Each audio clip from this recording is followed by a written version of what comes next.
한국이 체코를 잡자 멕시코도 긴장했다. 현지 반응이 예상보다 뜨거운 이유. 한국이 2026 월드컵 조별리그 A조 1차전에서 체코를 상대로 2대1 역전승을 거뒀다. 전반을 0대0으로 마친 한국은 후반 59분 체코의 라디슬라프 크레이치에게 선제골을 내주며 끌려갔다. 하지만 한국은 무너지지 않았다. 후반 67분 황인범이 동점골을 터뜨렸고 후반 80분 오영규가 역전골을 성공시키며 승부를 뒤집었다. 승점 3점을 챙긴 한국은 멕시코와 함께 조 선두권에 올라섰고 자연스럽게 다음 경기인 한국과 멕시코의 맞대결이 사실상 조 1위 경쟁의 최대 승부처로 떠오르게 됐다. 그리고 한국의 승리 소식이 전해지자 멕시코 축구 커뮤니티와 현지 팬들 사이에서도 다양한 반응이 쏟아졌다. 특히 많은 팬들이 예상보다 좋은 한국의 경기력에 놀라는 모습을 보였다. 멕시코 네티즌 반응을 살펴봤다. 솔직히 경기 전 예상은 체코 우세였다. 체코는 피지컬이 좋고 유럽 예선을 통과한 팀이라 쉽게 무너지지 않을 거라고 생각했다. 그런데 막상 경기를 보니 한국이 훨씬 더 조직적이었다. 공을 다루는 능력도 좋았고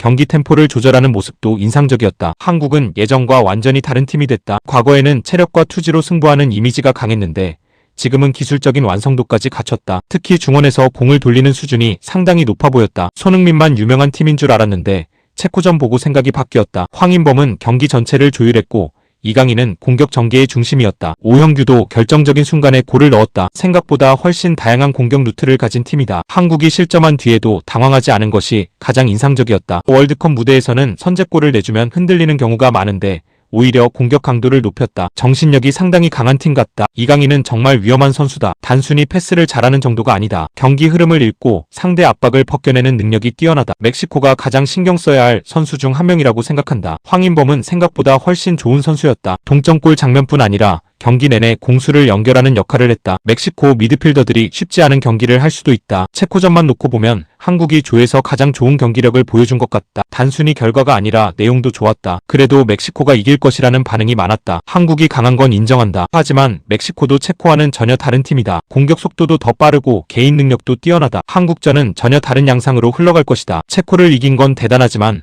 멕시코를 이긴다는 뜻은 아니다. 멕시코는 월드컵 경험이 풍부하고 조별리그에서도 꾸준히 강한 모습을 보여왔다. 한국의 경기력을 높게 평가하지만 그래도 승부 예측은 멕시코 승리다. 홈 관중의 응원은 생각보다 큰 힘이 된다. 손흥민은 세계적인 선수다. 하지만 멕시코 수비진도 수준 높은 공격수들을 상대해본 경험이 많다. 충분히 대응할 수 있다고 본다. 한국은 좋은 팀이지만 멕시코 역시 개최국이다. 경기장 분위기 자체가 달라질 것이다. 개인적으로는 멕시코가 2대1 정도로 이길 것 같다. 한국의 중원은 강하지만 멕시코도 쉽게 밀릴 팀은 아니다. 오히려 공격 전개 속도는 멕시코가 더 좋다고 생각한다. 조 1위 경쟁은 결국 멕시코가 가져갈 것 같다. 한국이 강한 건 맞지만 경험과 환경에서 멕시코가 조금 더 유리하다. 한국은 체코전에서 좋은 모습을 보여줬다. 하지만 멕시코도 남아공전에서 승점 3점을 챙겼다. 결국 결과를 만드는 능력은 멕시코도 충분하다. 경계하는 반응도 있었다. 솔직히 남아공전 경기력만 놓고 보면 멕시코보다 한국이 더 좋아 보였다. 방심하면 위험하다. 한국은 전방 압박이 굉장히 강하다. 체코가 후반 들어 고전한 이유도 그 때문이다. 멕시코도 압박을 제대로 벗겨내지 못하면 어려워질 수 있다. 이강인과 황인범 조합은 생각보다 훨씬 위협적이다. 두 선수가 동시에 좋은 컨디션을 유지하면